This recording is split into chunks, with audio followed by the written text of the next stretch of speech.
સાબરકાંઠા જિલ્લામાંથી એક્સક્લુઝિવ માહિતી મળી રહી છે ત્યારે વાત કરીએ તો સાબરકાંઠા જિલ્લામાં બંદૂકની અણીએ લૂંટનો બનાવ.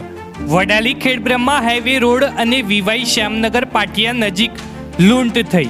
શ્યામનગર પાસે બની ઘટના ત્યારે અંદાજિત 65 લાખની લૂંટ. ખેડબ્રહ્માથી વડાલી તરફ જતી 4 વ્હીલરને અટકાવી તેની આગળ અન્ય એક 4 વ્હીલર આવી જેમાં આવેલ વ્યક્તિઓએ બંદૂકની અણીએ 65 લાખની લૂંટ કરી ફરાર થયા. ત્યારે લૂંટ થયા બાદ કાર ચાલકની તબિયત લથડતા હોસ્પિટલ ખસેડાયો. ત્યારે તબિયત સ્થિર થયા બાદ પોલીસ સ્ટેશને ફરિયાદ કરવા પહોંચ્યા. ત્યારે મામલો વડાલી પોલીસ મથકે પહોંચ્યો. ત્યારે પોલીસે વધુ તપાસ હાથ ધરી.